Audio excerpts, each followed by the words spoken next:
Hey everyone, welcome back to Study Pride. This is me साक्षी अरोरा. आज मैं आपके लिए ना तो कुछ वर्ड्स लेकर आई हूँ और ना ही कुछ सेंटेंसेस लेकर आई हूँ. आज मैं आपके लिए लेकर आई हूँ सम कॉमन प्रोवर्ब्स. ठीक है, तो चलिए स्टार्ट करते हैं हम अपनी आज की वीडियो. फर्स्ट प्रोवर्ब है हमारा व्हेन एक्सपेंडिचर्स एक्सीड इनकम. इसकी हिंदी है आमदनी अठन्नी खर्चा रुपया. ऐसी एक मूवी भी आई थी ना. इसका मतलब होता है अपनी जेब से बाहर जाकर खर्च करना.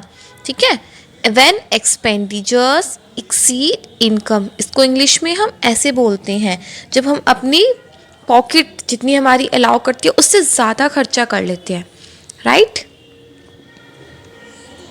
नेक्स्ट प्रोवर्ब है हमारा अ ब्लैक शीप.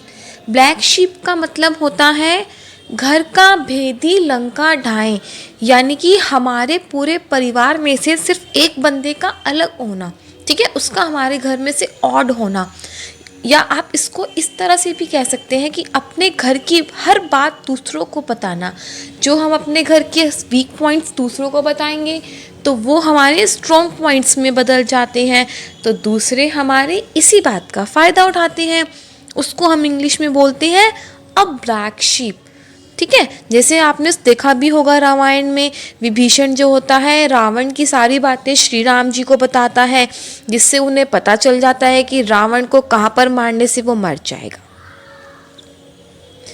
नेक्स्ट आता है हमारा all that glitters is not gold. इसका मतलब है हर चमकने वाली चीज़ सोना नहीं होती.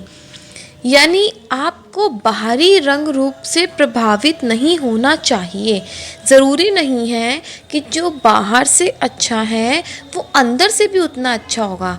All that glitters is not gold. As you sow shall you reap. इसकी हिंदी होती है जैसा बोओगे वैसा पाओगे. मतलब है इसका कर्म के हिसाब से ही फल मिलता है. यानी आप आज जैसा जिसके साथ करोगे आपको वैसा ही फल मिलेगा या आपके साथ वैसा ही बिहेव होगा. ठीक है, इसका मतलब है as you sow shall you reap. Okay. Next, the pot is calling the kettle black. इसकी हिंदी होती है उल्टा चोर कोतवाल को डांटे. मतलब खुद गलती करके दूसरों को कहना. सुना होगा आपने ये बहुत ज़्यादा. The pot is calling the kettle black. Between the devil and the deep sea. इसकी हिंदी है आगे कुआं पीछे खाई. मतलब हर तरफ मुसीबत होना. हाय, अब हम क्या करें, हर तरफ तो मुसीबत है. Between the devil and the deep sea. Next, a bad workman blames his tools. Hindi है इसकी नाच न जाने आंगन टेढ़ा.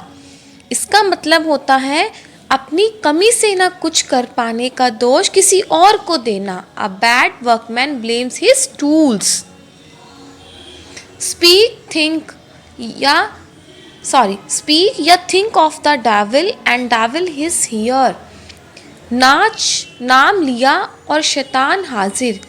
इसका मतलब है किसी के बारे में सोचते या बोलते ही उसका सामने आ जाना.